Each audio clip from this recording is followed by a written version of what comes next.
DJDUBL. It's DJ Double here, and today, back in the building, I've got Kranium with me. Yeah, I'm there. Welcome. Welcome back, man. Thanks for having me, man. It's been 2 years since you came on the show. Yeah, 2 years. And 2 years, around the same time. To see the progression and the growth, man, is incredible.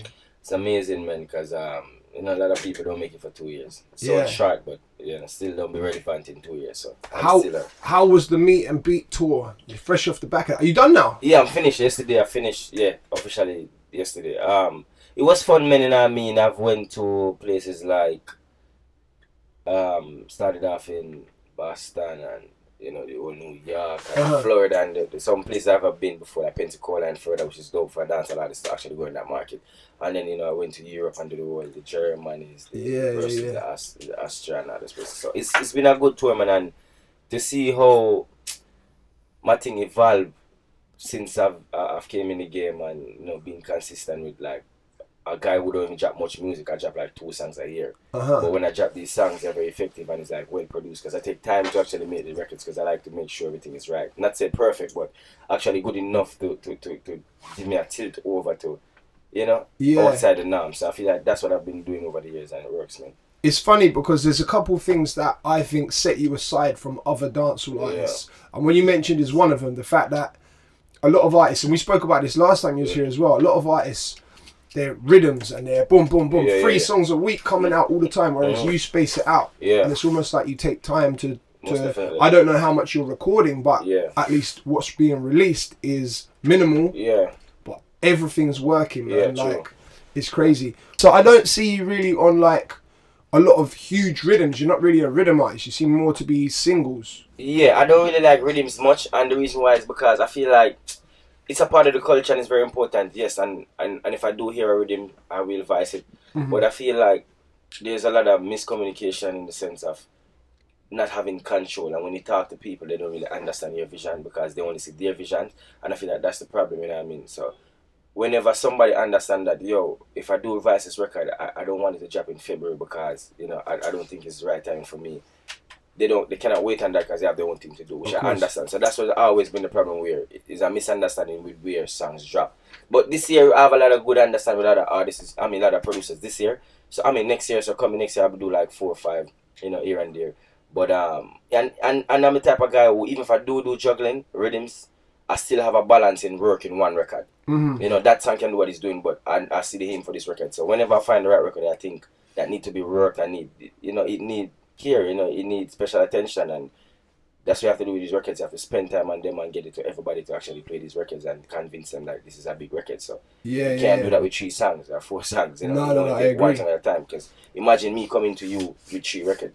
You know, you can do so much. You know, you could like all of them, but if I'm giving you special time with one record and show the numbers, you'll be like, you know what, this record have a chance. So I feel like that's where I separate myself from a lot of people. I feel like you're in a position now as well where you can kind of command a few things. You've made your mark, you know, nobody has to know who's out there, and then you followed it up with so much consistent music. You're in a position now where you're like, no, I'm Kranium, like I'm calling the shots. You know what I mean? For real, man. It's true, man. Because as I said, nobody has to know. A lot of people count me out, you know. Remember when Nobody Has to Know came out, a lot of people was like, okay, that's it, it's done, you know. That's what it's gonna be.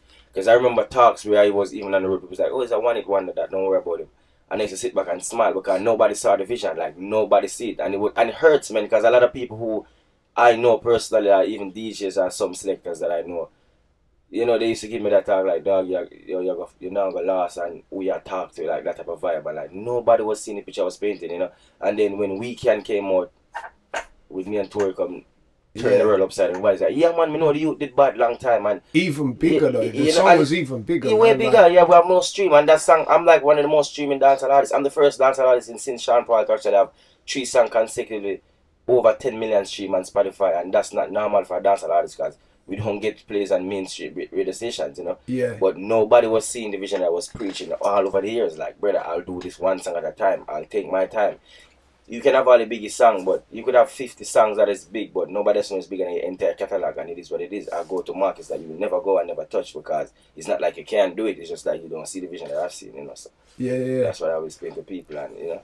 Talking about the streaming numbers and stuff, you've got over 100 million views on YouTube. You've got. I looked on your Spotify, and it's like over 1 million monthly listeners. Yeah. And that's consistent people coming. Yeah. Like, how do you feel? Like, do you really judge your music off the numbers or? 100%, man. Yeah, man, a lot. Cause, alright, the thing with me is that, remember, I grew up in New York City. So, I'm from Jamaica, I grew up in New York, right? So, there's a big gap in between, like, people be like, is this guy really a yard man or is a fake? Yeah. So, and I accept that, like, alright, I understand. People don't realize that, okay, this man is really a Jamaican. I don't even know if he speak English good. But, I feel like, when you look at, like, me and things, like, it's hard to give in because they don't really see me much. Because I remember I'm always on the road. So, it's not like I'm there to do the groundwork as much as I want to. So, what I have is just streaming and radio. Mostly for, like, judge what I'm doing. So when I go to these shows and people are like, yo, Stamina is my favorite record, and Stamina wasn't a big record playing in dance, but it's a big record. That's like one of my biggest records for performing for girls. So it's like, you know, I use the streaming numbers and stuff, and we use that all the time to know market. So if we're going to, for example, if I'm going to Trinidad for the first time, and we use Spotify, we can know the statistics like, yo, brother, like, out of this 10 million stream, brother, 1 million is just from this place alone. So that's how we know the charge. You know what I mean? So it works a lot, man. Like, we know which markets. I'm the first dancer artist to ever perform in Albania. Right. In history. Albania, you know. First dancer artist in history to perform in Albania. Mad. And the streams were stupid. And when we reached, like, it was crazy. The club was packed. I think it was like 900 people in Albania, brother. If you get 300 people in Albania, that's a lot. You understand what I'm saying? And it's like, okay, no, I start getting, and then I was like, all right. Yeah. Did you do a London show during the tour? No, I didn't do London. So that surprises me because London's your third most streamed location. So why not a London show? I think I'm doing London in March. Okay. I like London, but London is a big market and you have to approach it right. Yeah. So it's a tough area to crack. Yeah. So I'm like, you know, let me give it more time and take my time and do it. But pretty sure, man, the goal is I'm gonna do some big numbers over here. Yeah. Eventually, you know. Takes Sick. time. Yeah. How did you meet Tory Lanez? I've met Tory Lanez through. So basically, when I did Weekend, I was like, yo, we need Tory Lanez on this record.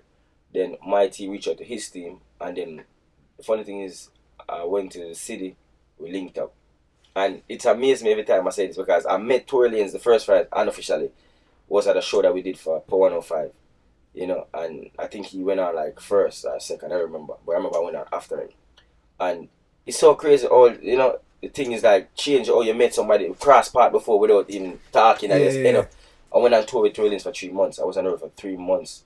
And I was in a Charger. I wasn't in a tour bus. I was in a Charger, 2-door Charger. Right. Just me and my DJ going for it. Yeah. You know, fully focused. You know, everybody at the tour bus, you know, Jack Reese, them on the tour, and it was Kranium and my DJ in a Charger. Right. For 3 months. Yeah. On the road. I haven't seen home in like, you know. And we went on tour with the guy, and the guy's cool, and Weekend just came and just blew up, man. Yeah. It's doing damage, man. Even now, today, it's still ringing off in the clubs over here. Yeah. You don't write music. Never. You just jump in the booth 100%. and just go for it, right? So with that song in particular, what we hear in the finished version, was that the first take, or did you try it out with different bits? It was the first take.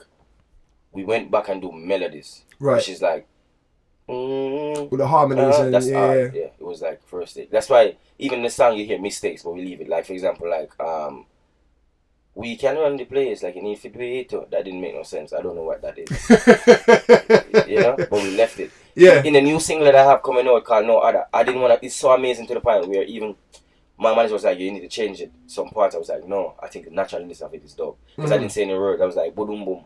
Like, look how far away I come from. You may never done pan. You make me have to be boom like a jump pan. You got me on. And I don't know because I sampled the No Letting Go. Okay. Wayne Wonder. Yeah, Wayne Wonder, No Letting Go. I sampled the beat, but we didn't touch none of his melodies. Right. Just original melodies, and the song is dope. We sing that song straight.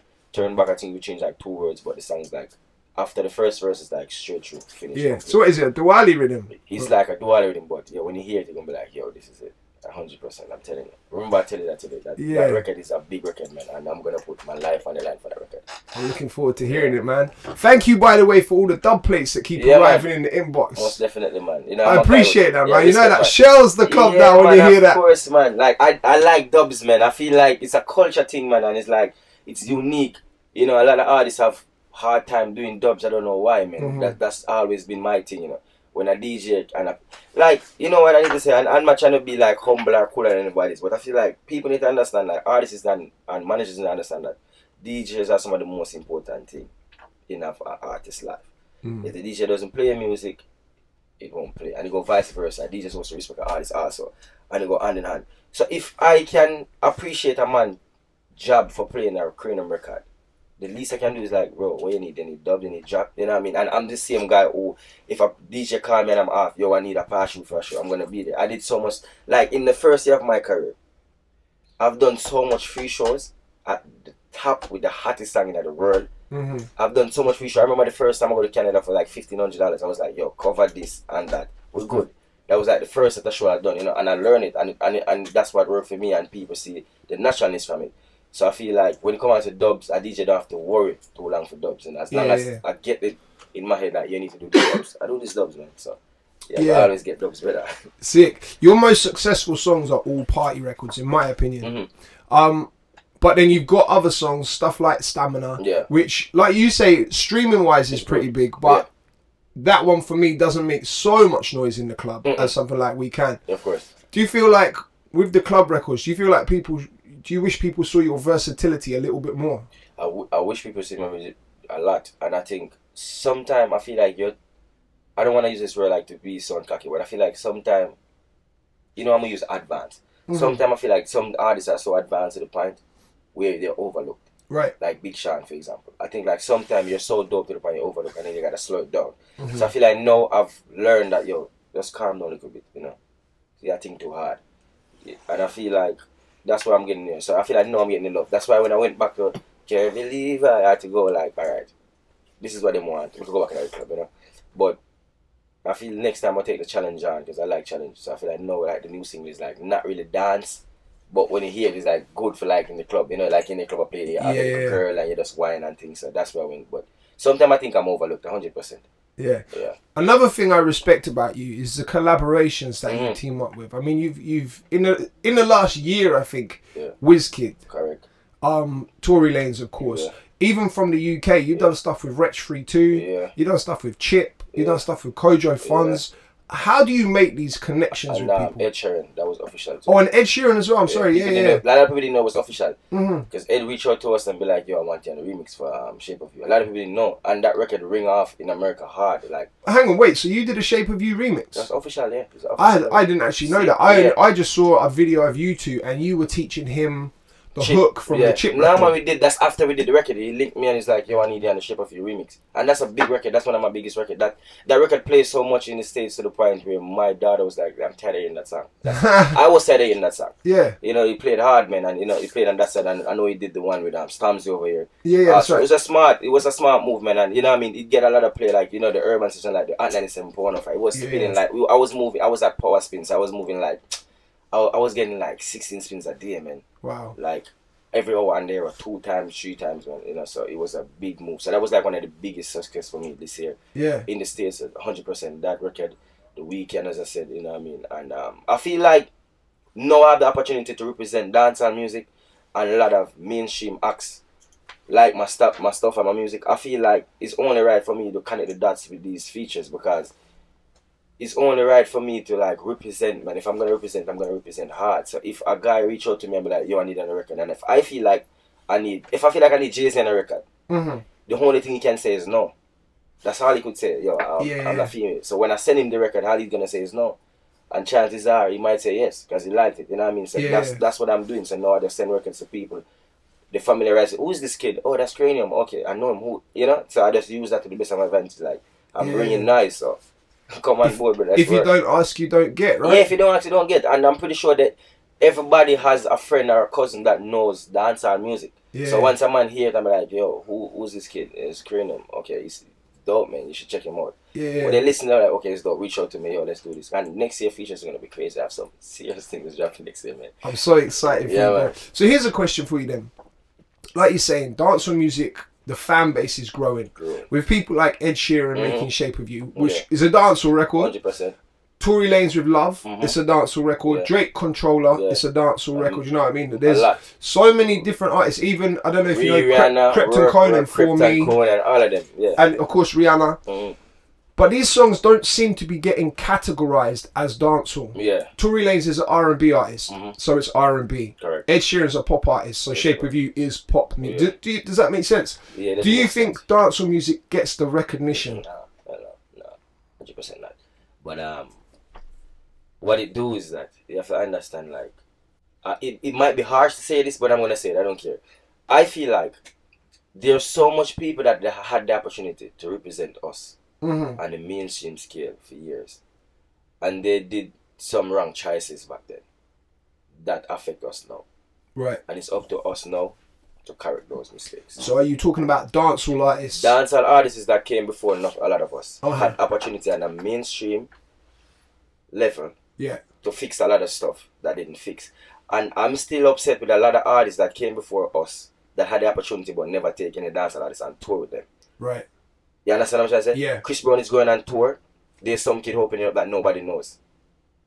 And he comes be the next biggest artist to represent the culture. When you have big acts on the mainstream that's filling out 10,000 venues back then, who are they bringing on tour to open for them? You know what I'm trying to say? And that caused a lot of stuff that nobody gonna recognize now, because now it's like we have to rebuild it from the ground up. You know, that's why I say shout out to Sean Paul. That's Sean Paul bringing Ching Ching and tour and stuff. Yeah, that's right. right. You know what I mean? So now it's like people start getting it. Yeah. So eventually I feel like it's gonna be a genre that's gonna be accepted as one. But the minute I start selling out 5,000 venues, I always have to have somebody opening up for you. 100%, because I feel like that's how the music is gonna grow. You transfer fans. And you transfer talent, and that's all it is. And you know, I get to see. I just signed to Atlantic and Tory Lanez tour. They're like, yo, you need to go up and tour with this brother. You understand what I mean? Yeah. He's doing dancehall music, and you're doing dancehall music, and it's like the same thing. And people love your vibes and love your vibes. You should go on the tour. So I feel like that is what needs to be done. First, to get the recognition we need artists that are gonna represent dancehall and have somebody else in front, and don't think like you're too big to bring on this artist and give them a shine, because that's what the big problem is. If nobody can see the talent of these people and of our culture, it doesn't make no sense. This one man thing can't work. It has to be, we need like 5. You need like 10 cranium, you need 20 chronics, you need 30 popcorns, you need 40 alkalines, and that's just gonna work. Yeah, Definitely. No, that's a wicked mentality to have, actually, and that's you're right. That's the way that the scene definitely will grow. Who would be your ultimate collaboration, dead or alive? Any song ever? Who would you most like to work with? It's crazy, man. I'm gonna say Sam Cooke. Sam Cooke is my favorite artist, right? Okay. But for this generation, if I honestly, like, if I could do one song with an artist, dead or alive, right now to represent, I will definitely go with I would say, for some reason, I like Rihanna, man. I would say I would love to see a Kranium and a Rihanna feature. Kranium and Rihanna. I think that would be dope. Yeah. It could work, man. It could work, and it's gonna work, man. It would. Yeah, it's sick. 100%. Sick. Is there one song from 2017 that you've heard that you're like, I wish I'd made that song? If by Davido. If I tell you okay. I love you. Yeah. That song is too dope, man. That's a dope record, man. I heard that record, I'm like, yo, I wish I'd sing that, man. Why didn't you do a remix? I don't know. It just never happened. I never thought of it. I actually never thought of that, but it's a dope record, man, and I love that record. And shout out to Davido. I'm a Wizkid fan straight up, though. Yeah. Wizkid, I like my brother, to be honest. But that record is dope. 100%. I love that record. I could give you 5, though. Go on. I'm gonna give him a top, since it's the end of the year, my top 5 record after the year. Okay, that's a good I'll shout. go with Davido. Dope. I love Closer. Yeah. I think that's one of my favourite songs from the year. From Wizkid. Yeah, I love that song.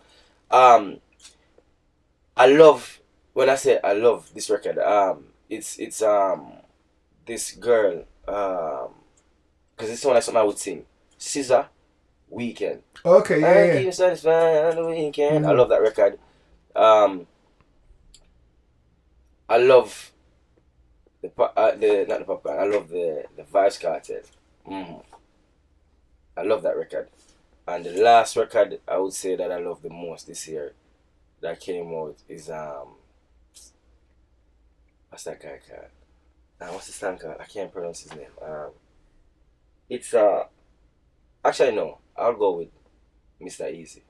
Which one? Water. Pour Me Water. Yeah, I love that song. Yeah. Bad. You know what? I prefer Leg Over to Pour Me Water, but just because of what it does in the club. Yeah, Pour Me Water. Some of the stuff I've seen in the club to Leg Over. Oh, Leg Over. I love Pour Me Water. Yeah. It's different. It's weird, you know. I love that. If you've got time, we've got a week left of this year. If you've got time to jump in the studio and do a 5-track remix mixtape before the end of the year, that's what you should do. A remix to every one of those songs. That would be dope. just before the end of the year. Boom. There you go. Yeah. 5-star remix. No. My top 5 of your top, those songs you just named. Imagine if you could do a remix to each one of those and put out a little mixtape before the end of the year. I could do that. I could do that. I should do that actually. Should do that. I should do that. Definitely. That's a great idea, DJ Double. What can the fans look forward to next? So you mentioned the next song. Yeah, next year the next single I'm gonna drop is called No Odda. And that's the Wayne Wonder feature. Samples. Yeah, Wayne a samples beat. And I'm gonna do a remix. I have the idea of the remix I want already. It's gonna be a grime artist. Okay. I say that, and I'm gonna put a pop artist. It's gonna be. Tell me more. A grime artist. Are we dropping names or? No, we're not dropping no name, but definitely a grime artist. Okay. And I have so much things next year, man. Festivals, I have shows, I have so much things, man. I've looked in my life, man. Like honestly, like a couple of days ago, like I was sitting down, I'm thinking, like I did great, man. Last year, man. As I said, man, last year has been an amazing year. From the Ed Sheeran to the Tory Lanez record to Can't Believe I With Me, Whiskey and Tada sign. To Wilding Out, I was on the episode of Wilding Out. Oh, I saw actually, yeah. I did the Tidal event show, man. I did Fox 5 in the morning. I did a lot of stuff this year, man. I'm excited and I'm happy, I'm proud, man, because knowing where I'm coming from, man, and the things that I go through, man, and like the fight of convincing people that, yo, me's a bad artist, like, listen to me, you know, it's like, it's amazing, man. 3 years I'm going strong, man. I couldn't be, and every year's a growth. It's not like every year's like, you know, every year's a growth, you know. The last thing I want to ask you is, once you're done with music, when you're finished, how do you want to be remembered? How do you want people to look back and be like, oh, Kranium was... Historical. Yeah. That's a beautiful word. Historical. He made history. Because I'm on the part of making history, doing history now, you know, being an artist to break from the States, that's what never happened. So I'm on a historical journey. That's why I look at my life every day. I'm like, yo, you get the opportunity to represent this music here from New York as a dancehall artist. For a lot of other artists who live overseas that think it can't happen, it's not possible. I'm on a historical journey, you know. I think I open the gate to an extent. Yeah. You know, and I feel like I can open it wider. And I'm going to open it wider because eventually I'm going to be on a level where I could, as I said, you know, bring other artists and tour with me. And like, you know, show them some ideas and take other ideas from people, because nothing is new under the sun. Ain't nothing new under the sun. So I take advice and I look at other people's stuff, what they do, and I just adapt, you know what I mean? So I'm on a historical journey, so when I die, I just want to remember as a historical kid. Yeah. Incredible. I know you got a rush, you got a plane to catch in like I'm 2 hours, home innit? after 2 months, man. I'm happy, man. I could go back home and fornicate and all this stuff. Yes. Miss home, enjoy the fruits of your labour now, innit? Right. Yeah, I could go mate. Make sure you come link me next time you're here, right? Most definitely. And send that 5-track remix EP my way when it's done. I'm gonna do it, man. I'm gonna call it DJDUBL mixtape. Yes. It's cool. DJ Double here with Kranium. Right. Wicked, brother. It's there. Right.